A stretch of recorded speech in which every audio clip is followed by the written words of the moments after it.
Railway charge నువ్వు తీసుకుని నువ్వు వెళ్ళిపోవచ్చు అని చెప్పి రామన్ గారు ఆ అబ్బాయితో చెప్పారు. సరే తర్వాత ఆయన పని ముగించుకుని ఆయన భోజనానికి వెళ్దామని బయటకు వచ్చేసరికి ఈ వెళ్ళిపోమన్న అబ్బాయి అక్కడే తచ్చాడుతున్నాడట. తచ్చాడుతునేసరికి ఈ రామన్ గారికి కొంచెం కోపం వచ్చిందనమాట. నిన్ను వెళ్ళిపోమన్నారు కదా, నువ్వు ఇంకా ఇక్కడే ఎందుకున్నావు అని చెప్పి ఆ అబ్బాయిని అడిగారట. అప్పుడు ఆమె చెప్పాడట, ఏం లేదు సార్, రైల్వే నాకు వాడు డబ్బులు ఇస్తున్నప్పుడు ఒక 5 రూపాయలు ఎక్కువ ఇచ్చారు. నేను అది లెక్క చూసుకుని తిరిగి ఇద్దామనుకునేసరికి వాళ్ళు భోజనానికి వెళ్ళిపోయారు తాళం వేసుకొని. వాడు వచ్చే వరకు వెయిట్ చేస్తున్నాను సార్ అని చెప్పాడు. చెప్పేసరికి వెంటనే రామన్ గారు ఆ అబ్బాయి భుజం తట్టి, ఇలాంటి వాడే నాకు కావాలి, నువ్వు రేపు వచ్చి జాయిన్ అవ్వు. ఎందుకోసం వచ్చిందండి ఉద్యోగం ఆ అబ్బాయికి? నిజాయితీ.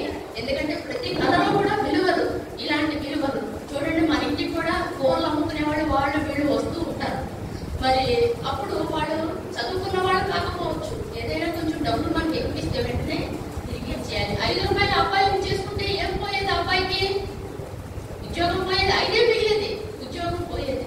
కాబట్టి ఎప్పుడు కూడా మనం ఈ యొక్క డబ్బుల విషయంలో కానీ ఏ విషయమైనా సరే పర్ఫెక్ట్గా ఉండాలన్నమాట. అంటే అప్పుడు ఆ 5 వల్ల ఏమైతే ఉద్యోగం వచ్చిందంటే ఇలాంటి వాళ్ళే కావాలి. ఎందుకంటే మీరు కూడా సంఘంలోకి వెళ్ళినప్పుడు ఒక మంచి విద్యార్థినిగా గుర్తింపు తెచ్చుకోవాలన్నమాట. ఎప్పుడు కూడా మనం అబద్ధాలు ఆడటం కానీ ఇలాంటివి ఎప్పుడు కూడా చేయకూడదు. ఎందుకంటే దానివల్ల ఎన్నో నష్టాలు మనకి ఈ బాల వికాసంలో ఎన్నెన్ని పాటలో కథలో ప్రతిదీ కూడా నీతి కథలే. ప్రతి దాంట్లో కూడా ఏదో ఒక వాల్యూ ఉంటుంది అనమాట. ఎందుకంటే మీరు అబద్ధాలు ఆడాల్సి వస్తుంది ఎప్పుడైనా, ఎవరికైనా ఒక్కొక్క సమయంలో. ఎందుకంటే ఒక చోట ఒక మహర్షి తపస్సు చేస్తున్నాడు. ఆయన ఏం పెట్టుకున్నాడు, నేను ఎప్పుడు అబద్ధం ఆడకూడదు అని చెప్పి. అక్కడ ఒక కిరాతకుడు వేటగాడు ఉన్నాడు ఆ అడవిలోనే. అతను ఏమనుకున్నాడు, ఈయనతో ఎలాగైనా అబద్ధం ఆడించాలి అనుకున్నాడు. అందుకని ఏం చేశాడు, ఆ మహర్షి తపస్సు చేసుకుంటున్నప్పుడు ఈ అబ్బాయి ఏం చేశాడు, ఈ వేటగాడు ఒక లేడీని తలుపుకుంటూ వెళ్ళాడు.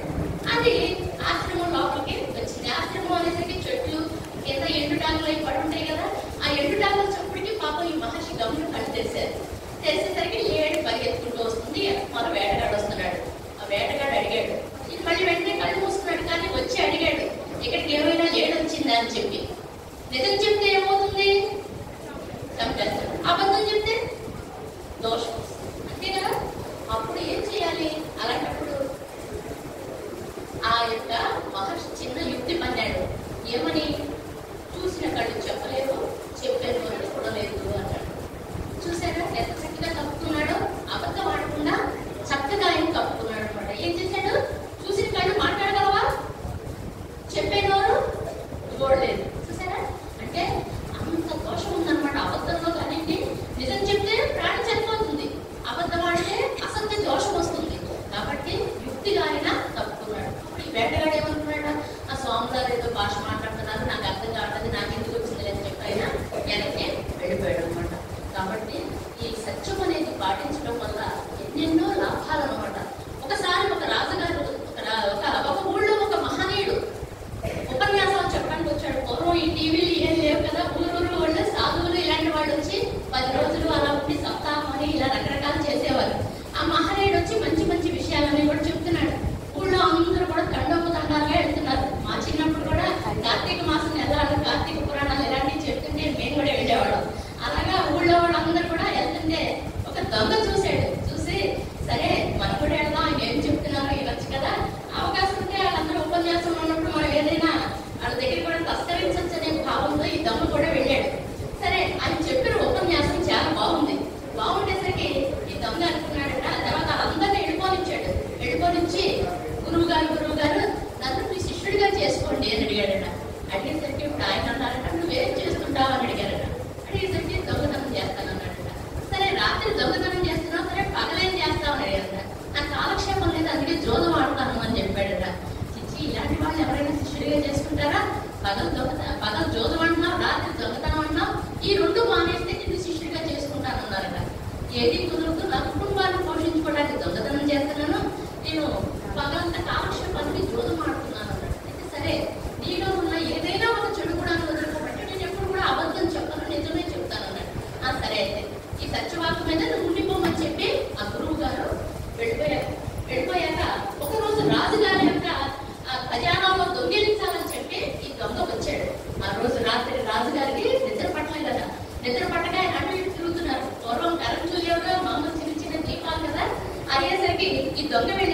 ఎవరు నువ్వు అని అడిగారట రాజుగారు.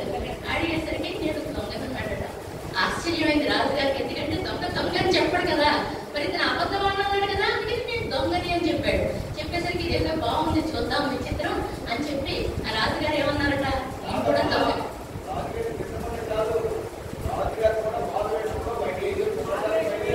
కాదండి. ఇక్కడ ఈ కథలో ఇంతే.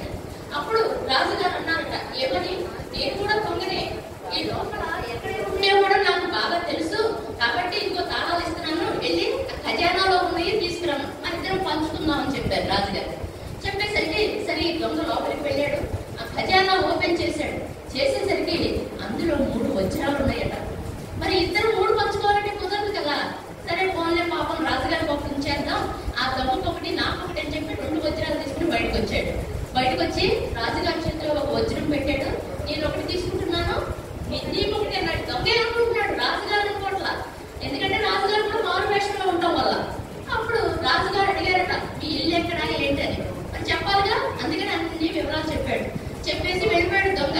సరే తెల్లపాటికి ఆ రాజుగారి యొక్క ఖజానాలో దొంగతనం జరిగిందట, అన్ని వెళ్ళిపోయినాయట అని చెప్పని అనుకుంటుంటే రాజుగారు ఏం చేశారు, మంత్రిని పంపించారు. ఏమేమి పోయినాయో ఒకసారి చూసిరా అని చెప్పి పంపించారు. పంపించేసరికి మంత్రి వెళ్ళాడు. అన్ని ఎక్కడే ఉన్నాయి, కానీ వజ్రాల బాక్స్ ఓపెన్ చేస్తుంది, అందులో ఒకే ఒక వజ్రం ఉంది. ఆ రాజుగారు చూసారా ఏంటి, ఈ వజ్రం ఏం తీసుకుందాం అని చెప్పి ఆయన బట్టల్లో దాచుకున్నాడు మంత్రి. దాచుకుని బయటకు వచ్చేసాడు. వచ్చేసి మహారాజా అన్ని ఎక్కడే ఉన్నాయి, కానీ 3 వజ్రాలు లేవు అని చెప్పాడు. చెప్పేసరికి రాజుగారు అడిగారు, 3 లేవా అన్నారు. 3 లేవు మహారాజా అన్నారు. సరే వెంటనే సైనికుల్ని పిలిచి దొంగ పలానా చోటున్నాడు, అతన్ని తీసుకురమ్మన్నారు. వెళ్ళారు, దొంగని తీసుకొచ్చారు. రాత్రి ఎంతమంది వచ్చారు దొంగతనానికి? 2 వచ్చాం. ఎన్ని వజ్రాలు తీసుకెళ్ళావు? నాతో వచ్చి రాత్రికి ఒకటి ఇచ్చాను, నేను ఒకటి తీసుకున్నాను. మరి 3వ వజ్రం ఏది అంటే ఆ బాక్స్ లోనే ఉంచేశానని చెప్పాడు.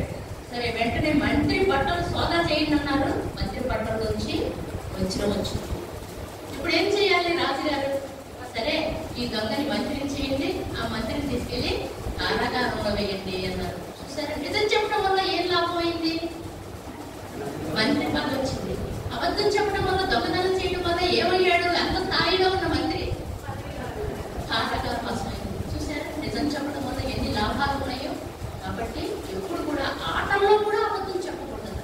ఎందుకంటే ఆటల్లో కూడా అబద్ధం చెప్పిన దాని వల్ల కూడా ఇబ్బంది కలుగుతుంది. ఎందుకంటే ఒకసారి బర్త్డే చేసుకుంటున్నారట. ఒక అబ్బాయికి బర్త్డే అయితే తండ్రి ఏం చేశాడట, ఒక బంగారు కాసు ఇచ్చాడట. ఇచ్చి నాన్న ఇది చక్కగా ఉంగరం ఏదో చేయించుకుంది కానీ ఒక కాసు చేతిలో పెట్టాడు. ఆ అబ్బాయి చదువుకుంటూ ఆ టేబుల్ మీద పెట్టాడు. ఒక చెల్లెలు ఉంది, చిలిపి చెల్లెలు వచ్చింది. అన్నయ్య ఈ కాసు ఎలా వస్తుందని అడిగింది. ఏం లేదమ్మా, దొడ్లో పెట్టి ఇసుకలో పెట్టేసి నీళ్లు పోసేస్తే మొక్క వస్తుంది, మళ్ళీ బోర్డు బంగారు కాసులు వస్తాయి అన్నాడు. వస్తాయా? రావు కదా. కానీ ఆ అబ్బాయి అలా చెప్పాడు. చెప్పేసరికి పాపకి తెలియదు కదా. అయిపోయిన తర్వాత వాళ్ళ అమ్మ లోపలికి వచ్చింది. వచ్చేసరికి అమ్మ నాన్నగారు బంగారు కాసు ఇచ్చారు, ఇక్కడే పెట్టాను అన్నాడు. ఏది ఎక్కడ లేదు. సరే చెల్లెల్ని పిలిచాడు. అమ్మ ఏమైంది కాసు అంటే, అన్నయ్య చెప్పాడు అక్కడ పాతి పెట్టి నీళ్లు పోస్తే మొక్క వస్తుంది, మళ్ళీ బోర్డు బంగారు కాయిన్స్ వస్తాయని. సరే వెళ్ళి దొడ్లో చూశారు, నవ్వారు. ఈ అమ్మాయి పాతి పెట్టేటప్పుడు పరమ్మాయి చూసింది, ఆ బంగారు కాసు తీసుకెళ్ళిపోయింది. ఇప్పుడు బర్త్డే ఏమైంది? సరదాగా చేసుకోవాల్సిన బర్త్డే ఏమైంది? ఏడుపులు. అంతే కదా, కోప్పడటం, ఏడుపులు. అబద్ధం వల్ల చూసారా ఎంత అనర్థం జరిగింది. కాబట్టి ఆటల్లో కూడా అబద్ధం ఆడకూడదు. ఇలాగా నేను చెప్పిన చాలా చిన్న కథలు 2 చెప్పాను. కానీ మీకు బాల వికాసలో ఎన్నెన్ని విషయాలు చెప్తారు. మతివర్తామ తల్లుల గురించి, ఫ్రీడమ్ ఫైటర్స్ గురించి, అలాగే హ్యూమన్ వాల్యూస్, ప్రతి విషయం కూడా మీకు చక్కగా చెప్తారు. కాబట్టి మీరందరూ కూడా చక్కగా బాల వికాస్కి, ప్రతి ఒక్కళ్ళు బాల వికాస్కి వెళ్ళండి. మీకు వేదం నేర్పిస్తారు, భజనలు నేర్పిస్తారు. బాల వికాస్ 3 విభాగం, ఫస్ట్, సెకండ్, థర్డ్ 3 గ్రూపులు పూర్తి చేస్తే మీకు చక్కగా సర్టిఫికెట్ ఇస్తారు. ఆ సర్టిఫికెట్ పుచ్చుకుని మీరు జాబ్కి వెళ్ళినప్పుడు ఈ సర్టిఫికెట్ చూపిస్తే స్వామి సంస్థ నుంచి వచ్చారంటే ముందు మీకు ఫస్ట్ ప్రిఫరెన్స్ ఇచ్చి మీకు ఉద్యోగాలు కూడా గ్యారంటీగా వస్తాయి అన్నమాట. ఎందుకంటే సత్యసాయి సేవా సంస్థ అనేది ఒక చక్కటి సంస్థ. ఆ సంస్థ నుంచి వచ్చారు అంటే వాళ్ళు ఎంతో పద్ధతైన వాళ్ళని చెప్పి వెంటనే వాళ్ళకి జాబ్ కూడా ఇస్తారనమాట. కాబట్టి చక్కగా మీరందరూ కూడా ఇక నుంచి సంస్థకి రండి. మీరు రాసిన